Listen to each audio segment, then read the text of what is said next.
લક્ષ્ય ન્યૂઝ, એક નજર, એક લક્ષ્ય. ડભોઈ તાલુકાના સીમડિયા જિલ્લા પંચાયત બેઠકનો ભાજપનો સ્નેહમિલન કાર્યક્રમ ડભોઈ તાલુકા ભાજપ દ્વારા યોજવામાં આવ્યો હતો. ડભોઈ ભારતીય જનતા પાર્ટી દ્વારા હાલમાં દિવાળી અને નવા વર્ષ નિમિત્તે કાર્યકર્તાઓની સાથે સ્નેહમિલન કાર્યક્રમનું આયોજન કરવામાં આવ્યું છે.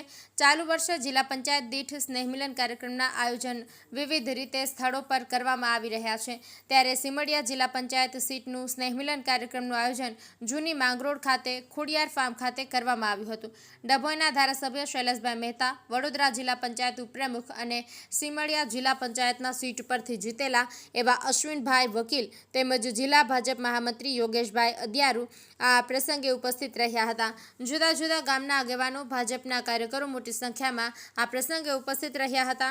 ધારાસભ્ય શૈલેષભાઈ મહેતા દ્વારા તમામ કાર્યકર્તાઓને નવા વર્ષની શુભેચ્છાઓ પાઠવવામાં આવી હતી. સાથે સાથે આગામી 10મી નવેમ્બરના દિવસે એપીએમસીની ચૂંટણી આવતી હોય આ પ્રસંગે એપીએમસી ભાજપના જે ઉમેદવારો છે તે ઉપસ્થિત રહ્યા હતા અને તેમના માટે ધારાસભ્ય શૈલેષભાઈ મહેતા દ્વારા વિસ્તારમાં જે મંડળીઓ આવતી હોય તે લોકોને ભાજપના ઉમેદવારોને મત આપી જીતાડવા માટે અપીલ કરવામાં આવી હતી. આ પ્રસંગે જૂની માંગરોળના સંજયભાઈ ઠાકોર, પ્રિતેશભાઈ ઠાકોર, રાજુભાઈ પટેલ, સિદ્ધપુર, કેયુર ઠાકોર, તાલુકા પ્રમુખ અલ્પેશ શાહ, મહામંત્રી દત્તુસિંહ સોલંકી, મહામંત્રી પિન્ટુ પટેલ ખાસ ઉપસ્થિત રહ્યા હતા. નિરંજન ચૌહાણ, ડભોઈ. આજરોજ સીમડિયા જિલ્લા પંચાયત સીટ ડભોઈ વિધાનસભા અંતર્ગત આવે છે, જેનો સ્નેહમિલન સમારંભ નવા વર્ષ નિમિત્તે રાખવામાં આવ્યો હતો. આપ જોઈ શકો છો કે મોટી સંખ્યામાં ભારતીય જનતા પક્ષના આગેવાનો, કાર્યકરો અહીંયા ઉપસ્થિત રહ્યા હતા અને હર ઘર સ્વદેશી, ઘર ઘર સ્વદેશીના નારા સાથે નવા વર્ષની શરૂઆત કરવાનો સંકલ્પ પણ અહીંયા આગળ લેવડાવવામાં આવ્યો. આની સાથે સાથે જ આજે આ સંમેલનમાં ભારતીય જનતા પક્ષ પ્રેરિત એપીએમસીની જે ખેડૂત વિભાગની પેનલ છે એના તમામ સભ્યો પણ ઉપસ્થિત રહ્યા અને અહીંયા સંમેલનમાં નક્કી કરવામાં આવ્યું છે કે આ વિસ્તારની તમામ મંડળીઓના મતો ભારતીય જનતા પક્ષની પેનલના ઉમેદવારોને આપવાનો છે. સાથે સાથે જ આનંદનો વિષય એ છે કે આજે વેપારી વિભાગની 4 અને 2 કોટન સેલની એમ કરીને 6 સીટો ભારતીય જનતા પક્ષના મેન્ડેટવાળી બિનહરીફ આવી છે.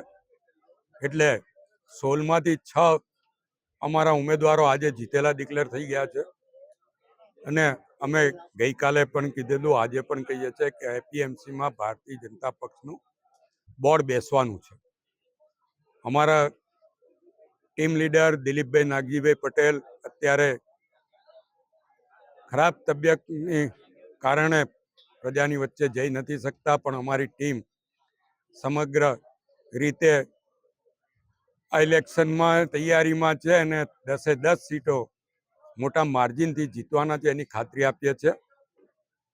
ચૂંટણીમાં એપીએમસીમાં બિનહરીફ જીતાયેલા 6 સભ્યોને હું અભિનંદન આપું છું અને શુભેચ્છા પાઠવું છું. આ વિસ્તારની સીમડિયા સીટના જે આગેવાનો, કાર્યકરો અહીંયા ઉપસ્થિત રહ્યા તેમ તમામને સંવત 2082નું વર્ષ સુખમય, શાંતિમય, સમૃદ્ધિમય નીવડે અને એમની જે કંઈ મનોકામનાઓ હોય માં ખોડિયાર અને ભોલેનાથ પરિપૂર્ણ કરે એવી ભગવાન પાસે પ્રાર્થના કરું.